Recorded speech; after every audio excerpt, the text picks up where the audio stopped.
The third one is via wisdom, spontaneous action. No will is involved. No desire, no craving, no pre-planning, no checking with the memories. No to inquire whether to do or don't do. Like that better or like that better or like that better. If you act like that, it means you don't have wisdom. If you have wisdom, you don't have to think or consider, but instead you just act spontaneously because, according to JK, acting according to memory is not acting at all. This one is very important. You know what is spontaneous? That's why I told you the yoniso manasikara, the wisdom. You have means you have, you don't have means. If you have, it spontaneously come out. It come out and prompt you before the input or content of consciousness. Before you can move, that one prompt you, you understood it, not deluded. This is spontaneous. Means didn't go through memory, didn't go through the thought one, didn't go through a thought consideration one. Do or not do, like what I mentioned down there. Understand? So it's not acting according to memory. Memory means what? Wow, you try to recall. How should I act? Maybe you have already pre-planned. So all this is from memory. So memory is not spontaneous one. The other one is quite spontaneous, is one habit. So don't confuse habit for that. Your habit also, like immediately you pah, mosquito, yeah. Because that one, like so mechanical already. Habitual means mechanical. Repetitive. You keep on doing until it becomes habit. 习惯 as a habitual. That one is different type of spontaneity. That one is, it becomes habit. So a lot of habitual tendency, especially that day I realized when we had this discussion between husband and spouse, Pamasuri. He gave the example, especially between husband and wife. Very fast one, the thing like machine gun. You comment a bit soon already. Because they two have been living for so long. So you know my habit, I know your habit. So you講多多 I whack you, 講多多 you whack you. You also like that, right? You think you very good. Then all the story go. So when it's habit, it's not wisdom. The wisdom one different. It's not habit, not from the brain, not from the conditioning one. Understand? So this is the main difference. That's why last time I remember Song told me he read Appendix 3. It took him so long, but he find it so beautiful. What is described here is very, very beautiful. The three type of action, you know what they are? Most people know only two, mundane. Voluntary and involuntary.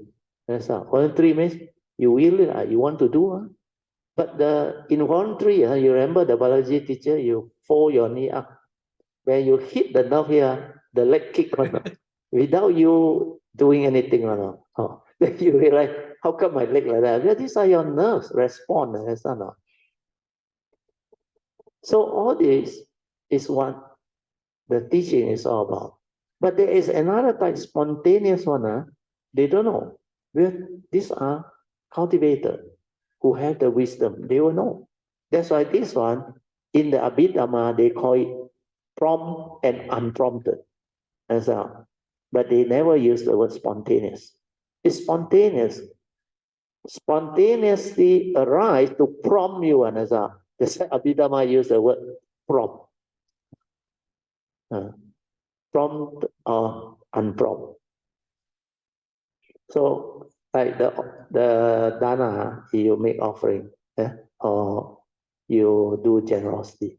The Buddha under Abhidhamma say the highest merits through generosity is to have these three conditions. Somanasa sahagata. Remember? Summa masala sahagatanga means happy before you do, happy when you do, and happy after you do. Then jnana sampayutang, you do with wisdom. Then asangkalika. You know what is asangkalika? It's unprompted. means spontaneous, understand? You don't need to wait for people to tell you, hey, the monk coming, no. They all very good monk, no, well-practiced monk, no. More than 5, no, become a sangha. Then you prompted, oh, like that, like that. Okay, okay, I follow you. But the unprompted one means no need to be prompted one. He see monk, he got condition, he go. Understand? So all these are part of the spiritual teaching, but people don't understand. That's why this appendix 3, I tell you, is fantastic. You know why? Because at that time, the Krishnamurti code was so beautiful. And I understand. That's why I can explain all this to you. Just one quote only, I think one paragraph only. But everything is there. How can a person without awareness understand all this? Although he uses his own word, but I understand what he teach. Then I relate it to the Dhamma. To let you see the Buddha's teaching and he's no different. So this is something people cannot understand. It's just like you say, hey, J. Krishnamurti, he's very good, very wise. Then some will tell you, the Buddhists especially, I don't think so. You know, Four Noble Truths, no Noble Eightfold Path. You don't have, because you don't understand his teaching. His teaching approach from different direction, but he realized it through the awareness. When he aware, he can tell you. Acting according to memory is not acting at all. You think Buddhist teaching, Theravada got record? No. They say commit to memory, chanting. Repeat the Sutra and all those things. And every now and then, one Buddhist council, they have to repeat all the teaching on memory. But if you look at Mahayana, then you realize Mahayana know accumulation is suffering. That's why they know memory is suffering. And memory is of the past. Like Krishnamurti said. So you didn't understand Mahayana. You didn't bring it together, especially you Theravada. I said, hey, Mahayana run already. Cause of arising and suffering, they say accumulation. No?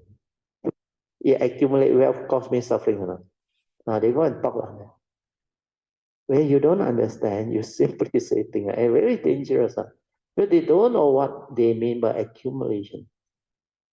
Krishnamurti make it very clear. When you accumulate psychological memory, you get into trouble.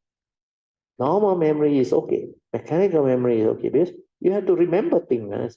Your name, where you stay, how you sign your checkbook, and all those things. Learn technical things. You need memory and formula, all those things. So these are mechanical memory, nothing to do with the emotion, nothing to do with psychological, the thought process. So all this understanding, when you understand the two match so beautifully. Understand? Okay, great. Yes. Good. Voluntary wisdom. Wait. Oh, that one very good. Yeah. It's called voluntary wisdom. Yeah, very good. You find this in a lot of wise guys. Oh, is it? A lot of wise guy. Yeah, inverted combo. Voluntary wisdom is you think it. Yeah. Wise. So wise guy is different from wise ones. Yeah. Thank you. Very good. Voluntary wisdom, not spontaneous. That's why voluntary action we want through the thought. But the wise one, one is spontaneous one. No need book, no need note one. Just out immediately respond. Krishnamurti also in one of the quote mentioned, they can reply to you and answer to you spontaneously. They no need to go and check book and all those things. Because that is what wisdom is. You have means you have. No need to store in the memory. Understand? That is wisdom. Wisdom is an awakening, an insight that your awareness realize cannot be taken away from you. You realize that. That's why whatever happened in life, my nature knows what to do and how to handle. With that understanding, the wisdom is not rigid one. Understand? Not specific, targeted to only certain problem only you can solve one. This one is can solve all suffering. But whatever suffering in whatever different form, the cause behind is always craving. You can trace it. Understand? That of course Mahayana use another word, accumulation, which can also be explained. Well, the brain accumulate that. Then like Krishnamurti said, what is experience? Experience from the thought, from the memory, understand? So the wise one which is aware don't experience. That's why every moment, every instant is pristine, understand? New. The memory one, they want it repeated one, no? Understand? But the memory condition them, wow, last night very nice, or that food. But they don't understand. It got condition like the Buddha, the king invite him, the rich wealthy people invite him, he also eat, understand? But he don't go and crave.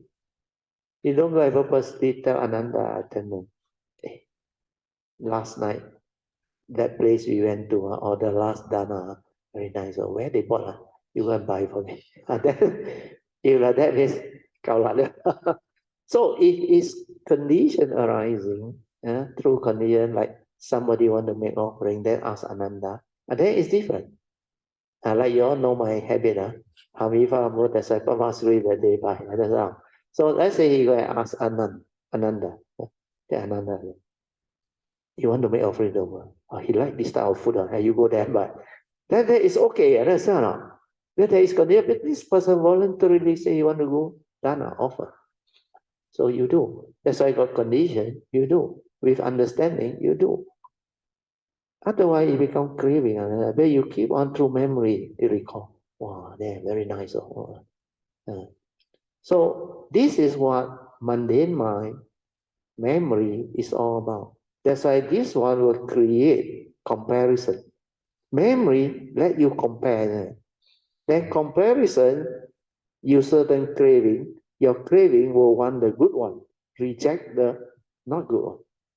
That's why the duality inside. Understand? The conflict inside. That's why acting according to memory and not acting at all. We are based on delusion. Before you become enlightened, how can your memory be wise? You can't. And wisdom comes from awareness, not from thought. So it's not knowledge. But the brain, the memory, have a lot of knowledge on. A lot of knowledge. All the memory is knowledge, rigid on. So you know a lot of knowledge, but you don't have wisdom. So that is where the difference in understanding life and being rigid. So when you understand all this, your Dhamma cultivation becomes different. The way you understand things become different. The way you live your life become different. Okay?